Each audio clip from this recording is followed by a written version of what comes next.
What's up, guys? Welcome back. Today I'm going to break down M1 Finance, show you how to make a portfolio, what is it with these pies, these slices, give you some of the features that are happening and up to date right now, April 2021. People ask me all the time, Brad, you've been on YouTube forever, you've been using investing apps, I know you've been using M1 Finance.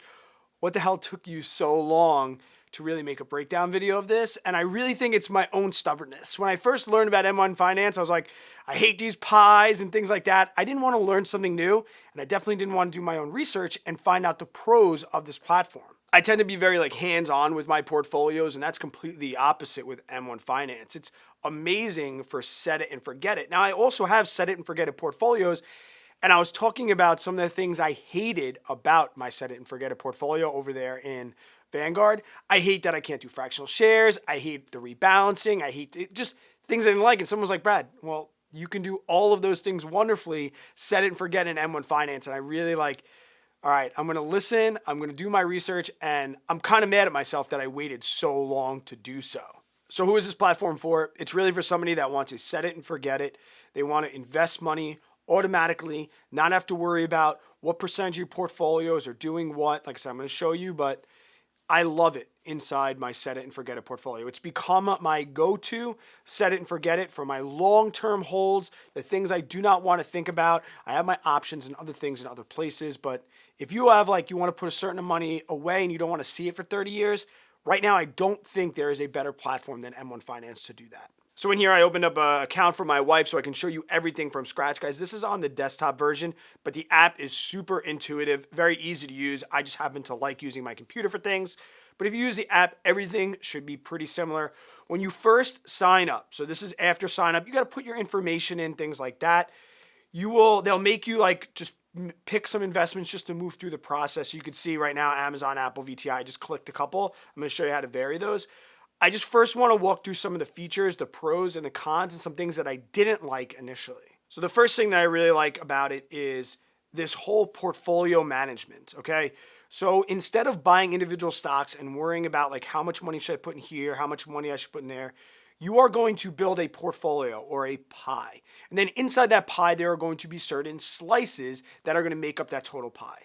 So you can have one pie, you can have three pies. I'm gonna make 4 pies just to show you if you really want to go in depth with this, and then you set percentages of allocations. And every single time you invest, it takes that money and distributes it. Right now in my other portfolio, it makes 35 buys for me automatically and sets it and balances it to the target percentages that I want instantly. It's absolutely incredible. I love it. So we'll get to the add portfolio in just a second, but also guys, if you maybe don't know what you want to do, they also have the opportunity for expert pies. If we view this expert pies, plan for retirement, view pies, they give you all of these different types of investments that you can make that the professionals do. Personally, I don't particularly do this, but you can go in and look at these and see. They give you all of the information that you need, the holdings, the targets. This is great for somebody that maybe doesn't know how to pick stocks or doesn't necessarily know how to build a portfolio yet. You could start here. If you want to search securities, meaning if you want to search stocks, and if you're past this page, all you do is you would go to research and stocks. Guys, they give you everything. You could filter by sector. It's just very, very easy to find the things you want. There's a search bar up at the top here. You can find anything you need. You could choose to auto invest your money, meaning you put money in and then it's going to put it in automatically. You could set rules for this auto invest. Maybe you want to have $100 in cash liquid always in your buying power. So you can make that auto investment not go into your stocks until you have $100 in cash. And then anything over $100, it will put those into stocks. So you could kind of build up your buying power as well for the future if there's a dip or something like that and you want to jump on a nice dip and buy something at a discount. I love how many different types of accounts they offer. Right now I have an individual account. I actually have 2 of them. But if you click add accounts, guys, these are all the different options that you have. You can joint with a spouse if you want. You could set up a traditional, a Roth IRA, all the things I do in Vanguard already. You could set up a trust, and also you could set up a custodial account for one of your kids if you are a member of their M1 Plus program, which we'll talk about in a second. Across the top here, guys, we're going to see my portfolio. I haven't made a portfolio yet. We're going to build one in just a second. I don't have any activities. I don't have any holdings, fund, but I have linked my bank. Linking my bank was really, really easy. It happened in just an instant with Plaid. No big deal there. At the top, we have back to our invest page, our main page. Then we have some spend. So these are going to be some other offers that M1 Finance will give you. Right now, they're offering a 1% cash back and 1% APY on any money that's inside this particular account. And it's crazy. They say that means you collect more interest in 15 days than an entire year with the big bank.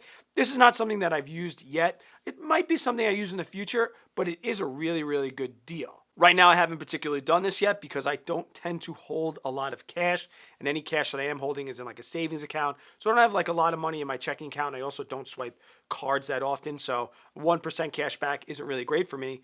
But if you want some 1% APY, this right here is a great opportunity to do so. Across the top, the next thing we see is borrow. Guys, you know that I am not a huge fan of debt, but I will say 3.5% is not a bad interest if you wanted to or you needed some money in a pinch. Once you put in $10,000, you can get 35% of that at 3.5%. Or if you're a member of the M1 Plus program, you can borrow that at 2%. Not just to invest in stocks, like you could take it out. At the bottom here, they say extra buying power, plan for a wedding, start a business, handle emergency, refinance debt. Like if you had debt, I personally don't invest money if I'm paying off debt. But if you do, and that's your prerogative, say you have like a 6% student loan at $3,500. Well, once you get $10,000 invested in here, you can essentially pay off that student loan, and now you just cut your interest rate in half. Like I said, I'm not a huge fan of investing while debt. I don't want to talk about margins so much, but this is a great opportunity to get money if you need to in a pinch at a low percent. The M1 Plus program, guys, it's simply, I think it's $10.40 per month. You pay by the year. It gives you access to a couple other features. This happens to be one of those, so you cut 1.5% off. I don't use that feature yet, but I might in the future, because another one of the things they do is they allow access to another trading window, and we'll get to the trading windows in 1 second. But that's really the only reason I think that I might particularly go for the M1 Plus program. Also, if I decide I want to open a custodial account in here as opposed to Vanguard for one of my kids, that might be another reason that I go with the M1 Plus program. Okay, so now we're going to build our portfolio. It says here you must create a portfolio before you can start investing. Okay, so we're going to add portfolio. I'm just going to give this portfolio a name, or this pie a name. I'm going to call it pie number 1, and I'll show you how we could change that in a little bit. You can have a description if you want. You don't need to. Right now, my first pie is going to have 100% of my investments, and I'm going to show you we are going to change this thing. This is portfolio investing, and everything is going to be dictated by target percentages that you want inside your portfolio. Now, inside this particular pie, I could add different securities, but right now, I just want to show you what the portfolio looks like, so we're just going to press save. Okay, so now that I've added that pie number 1, now I have my portfolio. There's no value, there's no gains, there's nothing. It's going to help you kind of walk through this process. Like I said, very intuitive platform. And then down here, we're going to see the slices, which are going to be the slivers of this portfolio and where we're going to shoot all of that money every single time we invest. Now, here's what I was talking about with the trading windows, and it's one of the things that I did not like. It kind of turned me off with M1 Finance in the beginning, but now intuitively, as I think about it, it's freaking amazing. Guys, like I said, this is for long term, right? This is for stuff that we want to set and forget. So if we've got to the point where we've picked a stock that we want to set and forget, it does not matter necessarily when we're going to buy it, right? We can auto invest, and it's going to start the morning every single day at 9:30. Then that's the next trading window. Everything, all the deals get made, right? All the buys and sells that you create get made once a day. If you have the M1 Plus program, they do it at the end of the day as well. So maybe there was like some breaking news during the day and you wanted to buy something during the day. There was a huge dip or a sell-off or something. You found some news and you wanted to get in. If you are a member of the M1 Plus, you can make a trade during the day, and it would place that trade for you at the end of the trading day. At first, I was like, I want to trade when I want to trade, but that's not what this portfolio is designed for. Right now, I just have money going in. I don't care if it gets placed at 7, 8, 10, 12, because these are all going to be long-term positions for me. So as I told you with that My First Pie, when you first sign up, they make you choose 3 investments. So if we look at the slices over here, I can click this right here, and it's going to show me the 3 that I chose and the target allocations. Now we can edit that if we want to.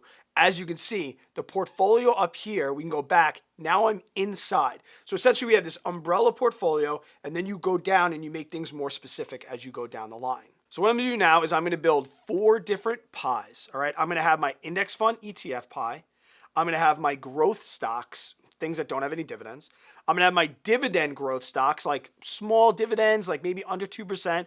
And then I'm going to have my dividend pie. Once I build those pies, then the stocks will be the slices inside those pies. So when I want to start building my own pies, what I'm going to do is I'm going to go to research and I'm going to click my pies. Okay.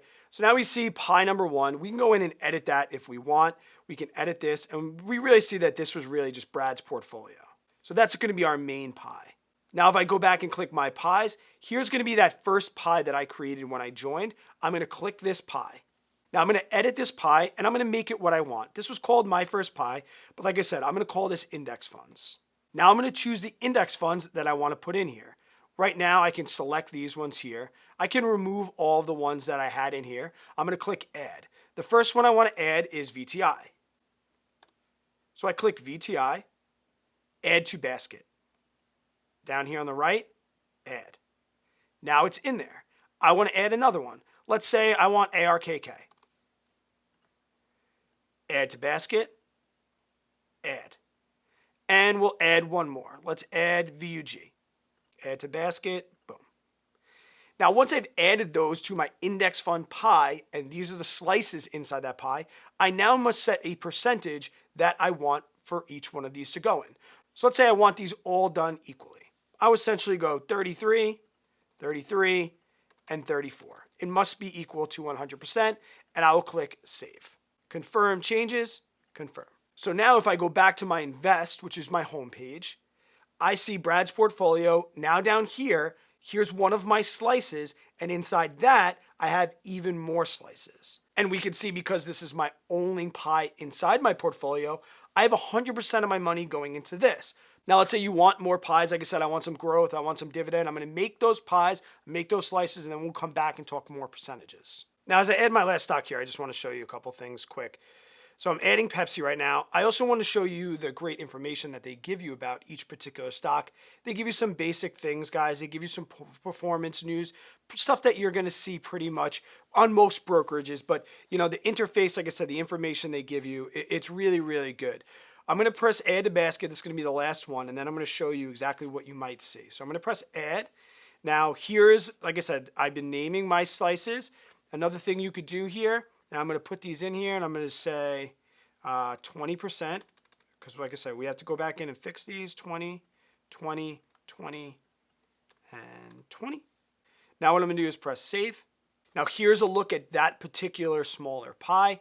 All right, you can edit here. Now add to portfolio, you might be thinking, what do you mean add to your portfolio? If I go back to my pies, here are the 3 pies that I just created. Dividend stocks, dividend growth, and growth stocks. This is a great feature because you can set up some pies beforehand, but they aren't necessarily going to be in your portfolio, right? So these are the stocks that we're using right now. These are the pies we're using right now. And now we can press add to portfolio, add to portfolio. So now when I add to portfolio, it says I have my index fund and my growth stocks. I'm going to fix these later, but I'm just going to make these just 50-50 for now. Save, confirm. I'm going to go back into research, my pies. So now I'm going to add this one to my portfolio as well. Now we can see that these need to be a little bit, like I said, I'm just going to put these percentages in. I'm going to go back and edit them after I've added all the ones I want. Save. And last one, research, my pies, add a portfolio. Okay, so now I've set my portfolio up. It took me about 5 minutes, nothing crazy. We can see the dividend growth. If I click on this arrow here, it's going to open that portfolio and show me all of these different percentages. And you can edit it from there. I'm going to go right back up here. I'm going to click Brad's portfolio.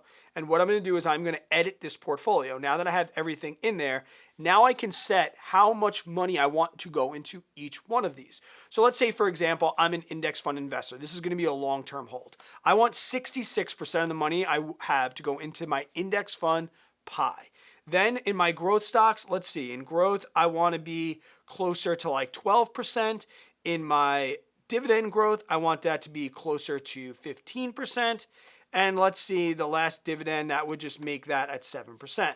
So now that I have this all set up, if I invest $100, 66 of it's going to go into index funds, $15 of that's going to go into dividend growth, $12 is going to go into growth stocks, and 7% is going to go into dividends. So now once you funnel the money down into those percentages, now you can set the percentages of each one of your slices. Now for me, when I click on this, I have these all set just to be equal. So there's my index funds. If I go back, I have 5 in each that I put just for demonstration purposes. I put right now 20% in each one of those. If say I want an Apple to be 21% and I want something to be 19%, all I would do is press edit. I would go in and edit that, and then I could set this and save. What you'll see over here is buy and sell. Maybe you want to make just a purchase of Apple. You want to add some Apple to that. You can do that by buying and selling inside this and taking money out of your cash balance to do so. It doesn't have to be an automatic investment. And the last thing that you might see over here is rebalance. Now, I don't recommend doing this because it's going to be a taxable event, okay? If you click rebalance on the next trading window, it's going to buy and sell things to set your targets. And I'll go into another portfolio and show you kind of what the percentages look like when there's actually some money in there. But I wouldn't recommend doing the rebalance. What they do is it's called dynamic rebalancing. So let's say, for example, I have each one of these at 20%, okay? Now let's say Apple shoots to the moon, and currently, the day before my next trading window, right now Apple is 25% of my overall portfolio inside this pie. Well, when the money comes in, it's going to rebalance these. So it's going to put more money to lower percentage stocks. It's going to put less money to the higher percentage stocks to meet you at your target. If you want more money to go into Apple, or you're okay with them being 25%, all you do is have to come in here every once in a while and change your target percentages. But if Apple shoots up and you want everything to catch up, all you do is just leave it alone, and maybe it will skip the investment for Apple that week, and it'll put in all the other things to get to that 20%. I'll show you what that looks like. I'm going to log out of this portfolio, and I'm going to go into the other one. So here's another portfolio I have. It has $2,100 in it, and you can see here are the slices: index fund, growth stocks, dividend stocks. Very, very similar to what I've been doing.